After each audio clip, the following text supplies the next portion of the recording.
Good morning everyone. तो पिछले lecture में हमने बात की थी श्री चैतन्य महाप्रभु जी के बारे में, जिन्होंने हमें बताया था कि हमें भगवान श्री कृष्ण की पूजा करनी चाहिए, उनसे प्रेम करना चाहिए। जिस तरह से राधा रानी भगवान श्री कृष्ण से प्रेम करती थी, उसी तरह से हर एक इंसान को इस पृथ्वी में भगवान श्री कृष्ण की पूजा करनी चाहिए, उनसे प्रेम करना चाहिए, तभी हम उनके धाम पहुँच सकते हैं।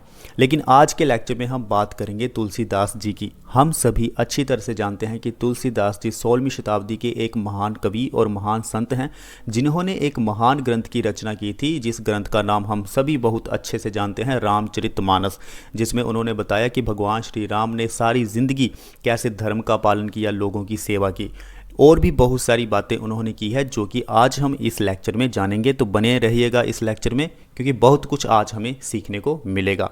बेसिक डिटेल हम जान चुके हैं कि 16वीं शताब्दी के रहने वाले थे, भगवान श्री राम के बहुत बड़े भक्त थे। देखिए यहाँ पे ना तो भगवान विष्णु की बात हो रही है, ना ही यहाँ पे भगवान श्री कृष्ण की बात हो रही है।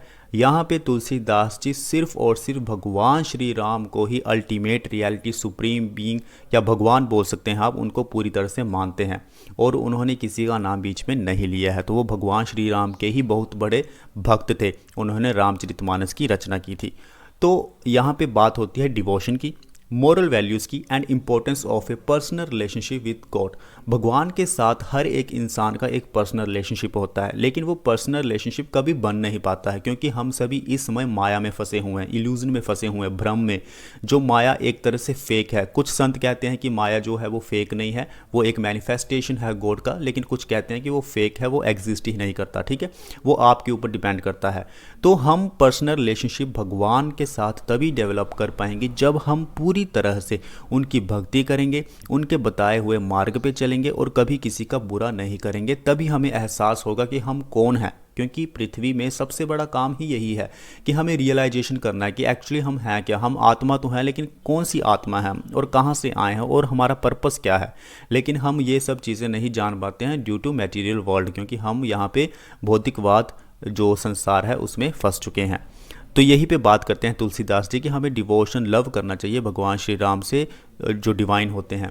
ही believed that true spiritual realization comes through the unwavering love and devotion to the divine. भगवान की जब भक्ति करेंगे, प्रेम करेंगे, लेकिन कोई ऐसा नहीं होना चाहिए कि आपके मन में कोई छल कपट या आप कुछ मांग रहे हो भगवान से। नहीं, आपका मन बिल्कुल साफ होना चाहिए, क्लियर होना चाहिए, बिल्कुल भगवान की भक्ति तो बस भगवान की भक्ति ही करनी है। तभी आपको एहसास होगा कि आप हैं कौन। धीरे धीरे वो एक जो पावर है आपके अंदर वो आना शुरू हो जाएगी।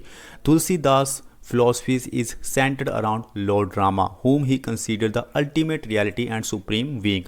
भगवान श्री राम ही हैं जो एक अल्टीमेट रियलिटी हैं और सुप्रीम बीइंग है। Tulsidas saw God's presence in every aspect of life, encouraged others to do the same। Tulsidas ji ये मानते हैं कि भगवान जो है ना, वो हमारी ज़िंदगी के हर एक पहलू में, हर एक हिस्से में हैं, बस देरी होती है कि हम उन्हें टाइम से पहचान लें। तो इसलिए वो बाकियों को भी बोलते हैं कि आप भगवान को समझे। वो बात करते हैं धर्म की, कि हर इंसान को अपने जीवन में हमेशा धर्म का ही पालन करना चाहिए। अगर आप अधर्म करते हैं तो कभी ईश्वर के समीप आप पहुंच ही नहीं सकते हैं। जब आप धर्म का पालन करते हैं तो धीरे धीरे आपकी स्पिरिचुअल ग्रोथ, आपकी आध्यात्मिक ग्रोथ होती है और आप धीरे धीरे भगवान से कनेक्ट होना शुरू हो जाते हैं। सबसे बड़ी बात, तुलसीदास जी कहते हैं कि हमें सेल्फलेस सर्विस करनी है भगवान को खुश करने के लिए। आप भगवान की सेवा भी कर सकते हैं, आप दूसरे लोगों की सेवा कर सकते हैं, जिसे मदद की ज़रूरत है, जिसे किसी चीज़ की कमी है, आप उसकी वो कमी पूरी कर सकते हैं, तो आप दूसरों की सेवा कर सकते हैं। उसके बाद तुलसीदास जी बात करते हैं सत्संग की। सत्संग यानी the company of the Holi. कुछ ऐसे फिलोसफर्स होते हैं, संत होते हैं, महान संत होते हैं, जो बहुत कुछ जानते हैं भगवान के बारे में, तो हमें वो सत्संग सुनना चाहिए। इससे क्या होता है कि हमारी जो इंडिविजुअल प्रोग्रेस है भगवान के साथ, वो धीरे धीरे इंक्रीज होती है और धीरे धीरे हमारी भगवान के प्रति जो अंडरस्टैंडिंग होती है वो बहुत ज़्यादा गहरी हो जाती है। लेकिन सत्संग अभी आप भी देख ही रहे हैं कि किस तरह के सत्संग होते हैं, लेकिन यहाँ पे सत्संग मैं इस सेंस में कहूँगा कि जो बहुत ही ज़्यादा आपको भगवान की डीप इन डेप्थ नॉलेज देते हैं और आपके हर एक प्रश्न का उत्तर देते हैं। मैं ऐसे सत्संग की यहाँ पे बात कर रहा हूँ। वो बोलते हैं कि हमें हर वक्त राम राम राम राम भगवान श्री राम का नाम लेते रहना चाहिए, क्योंकि इस नाम में इतनी ताकत है कि आपका जो माइंड है वो पूरी तरह से प्योर हो जाएगा और धीरे धीरे आप भगवान के क्लोज यानी कि उनके समीप पहुँच जाएंगे। उसके बाद तुलसीदास जी बात करते हैं कि हमें पूरी तरह से सरेंडर कर देना है, अपने आप को, खुद को समर्पित कर देना है भगवान को। सबसे पहले तो आपको अपने अंदर की ईगो और इस संसार में जितनी भी अटैचमेंट्स हैं आपको, कि जैसे भाई है, बहन है, ये मेरी प्रॉपर्टी है, ये मेरा है, ये मेरी बाइक है, ये मेरा बंगला है, ये सब जो अटैचमेंट्स हैं आपको दुनिया के साथ, ये ख़त्म करनी होगी। जब ये ख़त्म होगी तो यानी कि आपने पूरी तरह से अपने आप को समर्पित कर दिया भगवान को। अब भगवान ही आपकी ज़िंदगी को लेके जाएंगे सही रास्ते में।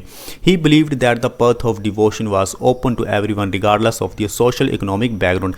यहाँ पे जो जात पात हमारी सोसाइटी में था, आज भी है, यहाँ पे बिल्कुल कंडेम करते हैं तुलसीदास जी, बोलते हैं कि ये बिल्कुल गलत है। भक्ति जो है वो सभी के लिए ओपन है, भगवान सभी के हैं, इसलिए हर कोई मंदिर जा सकता है, हर कोई भगवान की पूजा कर सकता है, चाहे उसका सोशल बैकग्राउंड कोई भी हो, इकोनॉमिक बैकग्राउंड कोई भी हो, चाहे उसकी कास्ट भी कोई भी हो। यहाँ पे तुलसीदास जी बात करते हैं। तो आज हमने तुलसीदास जी की फिलॉसफी के बारे में समझा, हमने बहुत सारे जो महान सागुना संत थे उनकी बात की है। तो मिलते हैं नेक्स्ट वीडियो में। Thank you.